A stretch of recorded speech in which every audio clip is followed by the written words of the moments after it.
বাংলাদেশের রাজনীতিতে গতকাল খুবই ঘটনাবহুল একটা দিন ছিল। অনেকগুলো গুরুত্বপূর্ণ ঘটনা ঘটেছে, কিন্তু শেষ পর্যন্ত রাতের বেলা প্রধান উপদেষ্টা তার জাতির উদ্দেশ্যে ভাষণে নির্বাচনের একটা সুস্পষ্ট তারিখের কথা জানিয়েছেন। সেটাই সবচেয়ে গুরুত্বপূর্ণ হয়ে দাঁড়িয়েছে। সেটা নিয়ে কথা বলতে চাই, এবং সেই প্রশ্নটা, এই ঘোষণা কি নির্বাচনকে নিশ্চিত করছে নাকি কোনো অনিশ্চয়তা আছে? আমরা কিভাবে দেখব এটাকে? আরও যে সব ঘটনা ঘটলো এগুলো নিয়ে একটু কথা বলা হয়তো দরকার হবে। দ্বিতীয় গুরুত্বপূর্ণ ঘটনাটা হচ্ছে একটা ঘোষণাপত্র বাংলাদেশ সরকার গ্রহণ করেছে। প্রধান উপদেষ্টা স্বয়ং সেটা পাঠ করেছেন। এই ঘোষণাপত্র নিয়ে আলোচনা সমালোচনা চলছে, কিছু অ্যানালিসিস আছে, আমি নিজেও করতে চাই। কিন্তু অন্তত একটা দল, জামায়াতে ইসলামীকে দেখলাম এটা নিয়ে খুবই শীতল প্রতিক্রিয়া দেখিয়েছেন। তারা এটা একদমই পছন্দ করেননি, এবং রাজনৈতিক দলগুলো যা করে জাতিকে জুড়ে দেয়, তার মতামত বলেন যে জাতি পছন্দ করেনি, জাতি এটা গ্রহণ করেনি। জামাতের নায়েবে আমির সেরকম একটা মন্তব্য করেছেন। কেন তাদের এতটা নাখোশ হবার কারণ, এগুলো নিয়েও কথা বলতে চাই। আরেকটা ঘটনা, এটা আসলে কি ডাইমেনশনে দেখা হবে জানি না। এনসিপির কয়েকজন নেতা হঠাৎ কক্সবাজারে গেছেন এবং তারা পিটার হাসের সাথে দেখা করেছেন। বৈঠক পূর্ব নির্ধারিত ছিল ইত্যাদি ইত্যাদি বলে নানান নিউজ ছড়িয়ে পড়ে। দেশের মেইন স্ট্রিম নিউজ মিডিয়া এটা নিয়ে নিউজ করে, কিন্তু শেষ পর্যন্ত জানা গেল পিটার হাস দেশেই নেই। কিন্তু তারপরও তারা এইভাবে গেলেন 5 তারিখে, এবং একটা সিসিটিভি ফুটেজে যেভাবে দেখা যায় তারা যেভাবে বিমানবন্দরের যে জায়গা দিয়ে বেরোচ্ছেন, এটা খুব স্বাভাবিক না। সো এটা নিয়েও প্রচুর কথাবার্তা হয়েছে। সব ছাপিয়ে যে বললাম, শেষ পর্যন্ত নির্বাচনের ডেট স্পেসিফিকলি বলা হয়েছে অলমোস্ট, সেটা নিয়ে এই কথাটা জরুরি। আপনাদের হয়তো মনে আছে, যারা আমাকে নিয়মিত দেখেন এখানে বা টিভি টক শোতে, আমি একটা কথা ডক্টর ইউনূসের লন্ডন সফরের পর ক্লিয়ারলি বলেছিলাম। সেটা হচ্ছে, জনাব তারেক রহমানের সাথে বৈঠকের পর সরকারি যে স্টেটমেন্টটা দেওয়া হয়েছে সেটার মধ্যে কিছু যদি কিন্তু ছিল, 3টা যদি কিন্তু অ্যাটলিস্ট ছিল। একটা হচ্ছে, যদি প্রস্তুতি সম্পন্ন হয়, সংস্কার এবং বিচার যদি সঠিকভাবে সম্পন্ন করা যায়, সেই সাপেক্ষে রমজানের আগে ফেব্রুয়ারিতে নির্বাচন হতেও পারে। আমি তখন একটা জিনিস খুব ক্লিয়ারলি প্রেডিক্ট করেছি, সেটা হলো, খুব কনফিডেন্টলিও বলেছি, ডক্টর ইউনূসের সাথে জনাব তারেক রহমানের ফেব্রুয়ারি নিয়ে নির্বাচনের গ্যারান্টি হয়েছে। ডক্টর ইউনূস এই কথা দিয়ে এসছেন। কিন্তু এইসব লিখতে হয়, কারণ তিনি তার যে ভাষণে এপ্রিলের কথা বলেছেন সেখানেও কিন্তু এই শর্তগুলো ছিল। সুতরাং হুট করে একজনের সাথে বসে এটা সরাসরি লিখে দেওয়া যায় না, বলে দেওয়া যায় না। তাই এই যদি কিন্তুগুলো ছিল। আর বিএনপির পক্ষ থেকে যেভাবে উচ্ছ্বাস প্রকাশ করা হয়েছে ওই মিটিং নিয়ে, তাতে আমি কনফিডেন্ট ছিলাম এই রকম কোনো নিশ্চিত গ্যারান্টি না থাকলে বিএনপি আসলে এতটা উচ্ছ্বাস প্রকাশ করতো না এই বৈঠক সম্পর্কে। তাতে এটা খুব স্পষ্ট ছিল। এখন আমরা অনিশ্চয়তা আছে কিনা সেটা নিয়ে কথা বলবো। তার আগে একটা তর্ক কেউ কেউ করছেন যে সরকার নির্বাচনের তারিখ ঘোষণার কে, নির্বাচন কমিশন এটা করবে না। সরি, যারা এটা বলছেন তারা ভুল করছেন। টেকনিক্যালি বাংলাদেশের নির্বাচন কমিশন দুটো নির্বাচন করার ব্যাপারে তার নিজস্ব ক্ষমতা, সে নিজে সিদ্ধান্ত নিতে পারে। তাদের যে কথা বলছেন তার প্রাথমিক কথাটা এক অর্থে ঠিক আছে, কারণ সংসদ নির্বাচন এবং রাষ্ট্রপতি নির্বাচন এ দুটো নির্বাচন কমিশন স্বয়ংসম্পূর্ণ সিদ্ধান্ত নেওয়ার ক্ষেত্রে, সংবিধানে তাই লেখা আছে। মানে রাষ্ট্রপতি নির্বাচনটা এখন পার্লামেন্টারি সিস্টেমে যে রাষ্ট্রপতি নির্বাচন হয়, এটা তেমন কোনো জোগাড় যন্ত্রের ব্যাপার না, এটা একটা অ্যাডমিনিস্ট্রেটিভ কাজ। কিন্তু একসময় তো প্রেসিডেন্সিয়াল সিস্টেম ছিল, সো ওই জিনিসটা রয়ে গেছে ওখানে। তাহলে সংসদ নির্বাচন এবং প্রেসিডেন্ট নির্বাচন সে নিজে নেবে। সো সামনে একটা সংসদ নির্বাচন কমিশনই কি সিদ্ধান্ত নেওয়ার কথা? উত্তর হচ্ছে না। আমাদের সংবিধানে যেইভাবে নির্বাচন হওয়ার কথা ছিল সেই স্ট্রাকচারটা পুরো ভেঙে পড়েছে। পঞ্চদশ সংশোধনীর পর ছিল, হঠাৎ করে যদি সংসদ ভেঙে যায় মেয়াদ উত্তীর্ণ হওয়ার আগেই, তাহলে ভেঙে যাওয়ার পরবর্তী 3 মাসের মধ্যে নির্বাচন হবে। সেই ক্ষেত্রে নির্বাচন কমিশন 3 মাসের মধ্যে নিজে স্বতঃস্ফূর্তভাবে ডেট ঠিক করতে পারত সংবিধান অনুযায়ী। কিন্তু আমরা ওটা ফলো করিনি। নির্বাচন কমিশন গঠন হওয়াটা নিয়েও আরও অনেক ঘটনা বা জটিলতা ছিল। আর পঞ্চদশ সংশোধনী এখন বাতিল হয়ে গেছে, তাতে ত্রয়োদশ সংশোধনী আছে, তাতে তত্ত্বাবধায়ক সরকারের অপশন আছে, সেটাও 3 মাসের মধ্যে নির্বাচন করার কথা তত্ত্বাবধায়ক সরকার গঠিত হওয়ার পর। ফলে আমরা অলরেডি, আমি বহুবার বলেছি, আমরা সংবিধানের এই একটা জায়গা বাইরে চলে গেছি। ফলে এখন নির্বাচন কমিশন সংবিধান অনুযায়ী নিজের নির্বাচনের ডেট ঠিক করবে ক্ষমতা বলে, এটা হয় না, এটা হতে পারে না। এবং ভবিষ্যতে, বারবার বলছি, আমাদের আরও বেশ কিছু কাজ আছে, সব কিছু আমরা একত্র করে আগামী সরকারকে এই সরকারের সময় সংবিধান ভঙ্গের বেশ কিছু জিনিস র্যাটিফাই করতে হবে।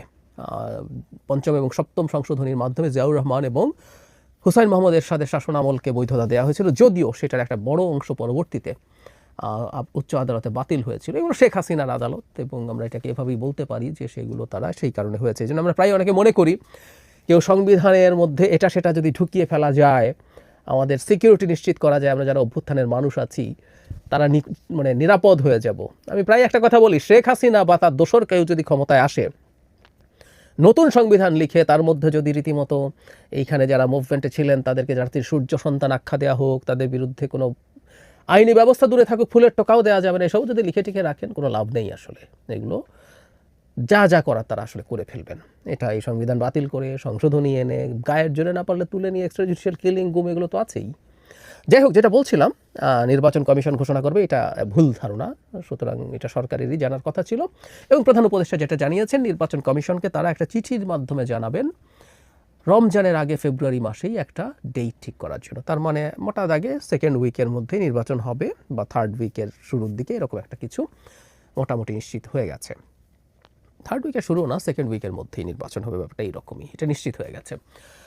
এখন প্রধান উপদেষ্টা তার জায়গা থেকে তার কথা রাখলেন এবং তিনি নির্বাচন দিতে চান কি চান না এই ধরনের একটা কনফিউশন ছড়িয়ে পড়েছিল বিভিন্ন দিকে। আমি ব্যক্তিগতভাবে মনে করি তিনি নিজে অ্যাটলিস্ট যে কথা তিনি দিয়েছেন সেই কথাটা তিনি রাখতে চান। কারণ আমরা প্রায় একটা কথা বলছি যে ডক্টর ইউনূস আগে কেমন ছিলেন, তিনি গ্রামীণে কেমন ছিলেন, তিনি অন্যান্য প্রতিষ্ঠানে কেমন ছিলেন, সেটার জন্য জাতি খুব ওয়াকিবহাল ছিল না। আমরা জানি না, আমি নিজেও আসলে জানি না। কিন্তু এটা তো সত্য, উনি এখন দেশের দায়িত্ব নিয়ে কী করছেন সেটা এই জাতি জানে, বিশ্ব জানে। তিনি একটা বিশ্বের একজন অতি গুরুত্বপূর্ণ ব্যক্তিত্ব হিসাবে সারা পৃথিবীর নজর তার দিকে আছে। সুতরাং তিনি যে কমিটমেন্ট করেছেন সেই কমিটমেন্টের ব্যাপারে তিনি শতভাগ আন্তরিক, এটা আমি বিশ্বাস করি। কিন্তু এখানে একটা কিন্তু আছে। আমি আগে বলেছিলাম, আপনাদের মনে আছে হয়তো, অনেকবার বলেছি, এবং আমি ভয়টা পাই। আমরা প্রধান উপদেষ্টাকে যথেষ্ট টাফ হিসাবে দেখি না যখন কঠোর হওয়ার প্রয়োজন হয়। প্রধান উপদেষ্টা আওয়ামী লীগকে নিষিদ্ধ করবেন না বহুবার বলেছেন, 7-8 বার বিদেশি মিডিয়ার সাথে অনেক সাক্ষাৎকারে তিনি বলেছেন, দেশেও বলেছেন। কিন্তু শেষ পর্যন্ত করলেন চাপের মুখে পড়ে, যখন একটা সকল আন্দোলন শুরু হলো জনাব হাসরাত আবদুল্লাহর নেতৃত্বে, তার সাথে জামায়াত শিবির যুক্ত হলো, ইসলামিস্টরা, ফার রাইটরা যোগ হয়ে শাহবাগে একটা মোটামুটি ব্লকেড হলো, শেষ পর্যন্ত তো সিদ্ধান্ত নিতে হলো। তাহলে প্রধান উপদেষ্টা তার দেয়া কথার ব্যাপারে কিন্তু টাফ থাকতে পারেননি। এখন আমরা এই আলাপ যদি করি, রাজনৈতিক দলগুলো এই নির্বাচনকে পিছিয়ে দেয়া বা ভণ্ডুল করে ফেলার জন্য যদি আবার মাঠে নামার মতো প্রেক্ষাপট তৈরি আছে। যে নির্বাচন কমিশনকে বলছেন উনি চিঠি দেবেন, এই নির্বাচন কমিশনের অধীনে কোনো নির্বাচন হবে না বলে তো বলছে এনসিপি, জামায়াতও 2-1 বলেছে, এনসিপি রিপিটেডলি বলছে। তো যদি তারা এটা নিয়ে তোড়জোড় শুরু করে, ধরলাম নির্বাচন কমিশন মতবিনিময়ের জন্য ডাকবেন রাজনৈতিক দলগুলো, তারা গেলেন না। শুধু সেটাই না, নিরাপত্তাকে অজুহাত হিসাবে বেশ কিছুদিন থেকে মাঠে রাখা হচ্ছে। এটার সাথে যেমন এনসিপির বক্তব্য আছে, জামায়াতের আমিরও একই রকম বক্তব্য দিয়েছেন যে নির্বাচনের এই পরিস্থিতিতে কীভাবে নির্বাচন হতে পারে। প্রধান উপদেষ্টা স্বয়ং এই ধরনের নির্বাচনের প্রেক্ষাপট বিবেচনায়, আইনশৃঙ্খলার প্রেক্ষাপট বিবেচনায় তিনি নির্বাচন কীভাবে হবে ধরনের কথা কিছু রাজনৈতিক দলের নেতার সামনে বলেছেন। ফলে অনেকগুলো যদি কিন্তু এখনও রয়ে গেছে বলে আমি মনে করি। এবং যদি কিছু মানুষজন একটা মাঠে খুব বাজে পরিস্থিতি তৈরি করতে পারে, প্রধান উপদেষ্টা নিজে যেহেতু আগে একটা ক্ষেত্রে অন্তত যথেষ্ট টাফ সিচুয়েশন, টাফনেসের পরিচয় দিতে পারেননি তার স্টেপের ক্ষেত্রে, আবারও যে হবে না বলা কঠিন। সরকারের মধ্যে একটা অংশ আমরা খুব স্পষ্টতই জানি তারা চান as much as possible time তারা ক্ষমতায় থাকবেন। সরকারের মধ্যে যেমন আছেন, সরকারের বাইরে লোকজন আছেন, দেশের বাইরে থাকা ইনফ্লুয়েন্সাররা আছেন। অনেকে মনে করেন এই সরকারের অনেক দিন থাকা দরকার, সামনে অন্য একটা বয়ান আনেন, কিন্তু যখনই এটা তারা করতে পারেন তাতে তাদের আসলে ডিফ্যাক্টো পাওয়ার বাড়ে। বহু মানুষের বহু রকম ক্ষমতা, দেশের মধ্যেও কিছু লোকজন আছে, এই দেশের মধ্যে নাকি একজন সিরাজুল আলম খান আছে, পেছনে পেছনে কত কি করে। তো তারা মিলে, সবাই মিলে নাকি তারা যদি নির্বাচন দিয়ে পিছিয়ে যায় তাহলে তারা অনেক বেশি এম্পাওয়ার্ড থাকবেন, পাওয়ারকে ছেড়ে দিতে চায় বাংলাদেশের মতো প্রেক্ষাপটে। সো এই চেষ্টা চলবে, কিন্তু আমি ব্যক্তিগতভাবে মনে করি শেষ পর্যন্ত নির্বাচন ফেব্রুয়ারিতে হবে। কেন হবে এটা নিয়ে আমার নিজস্ব একটা বিশ্লেষণ আছে, আমি সেই বিশ্লেষণটা আপনাদের সামনে অচিরেই নিয়ে আসবো। তবে আমি একটা কথা আগেও বলেছি, আমি এখনও বলছি, বাংলাদেশে একটা নির্বাচন হয়ে সুষ্ঠুভাবে নির্বাচিত জনপ্রতিনিধিদের হাতে ক্ষমতা হস্তান্তর করার আগ পর্যন্ত আমরা বিপদমুক্ত নই। এই যে দেশে যেসব দলগুলো নানান রকম টাল বাহানা করছে, নানান রকম কথা বলছে, এগুলো যদি মানে দর কষাকষির কারণে হয়, বিএনপির কাছ থেকে কোনো ল্যাভারেজ চায় তারা, দ্যাটস ফাইন। কিন্তু এগুলো যদি ষড়যন্ত্রের অংশ হয় নির্বাচন বানচাল বা ভণ্ডুল করার জন্য, প্রচুর দেশি বিদেশি খেলোয়াড় আছে। আমরা তো দেশি খেলোয়াড়দের কথা বললাম, বিদেশি প্রচুর খেলোয়াড় আছে, অনেক দেশ আছে, অনেকের এখানে ভেস্টেড ইন্টারেস্ট আছে, জিওপলিটিক্যাল ইন্টারেস্ট আছে। সো নির্বাচন নিয়ে প্রচুর প্রচুর কথাবার্তা, প্রচুর স্বার্থের সংঘাতের সম্ভাবনা আছে। আমাদের এই সময়গুলো পর্যন্ত ভিজিল্যান্ট থাকতে হবে। বিশেষ করে নির্বাচনের পক্ষের যে শক্তিগুলো, সেটা রাজনৈতিক, সিভিল সোসাইটি, যারা আছেন, ব্যবসায়ী যারা সাধারণ মানুষ যারা আছেন, প্রত্যেকের উচিত হবে এই সময়টাতে খুবই অ্যালার্ট থাকা এবং প্রয়োজনে শোরগোল করা। আমি প্রায় বলি শোরগোল কাজ করবে বলে আমি বিশ্বাস করি, কারণ একটা পক্ষ থেকে যখন হবে পাল্টা শোরগোল দিয়ে নির্বাচনটাকে সিকিউর করার চেষ্টা করতে হবে।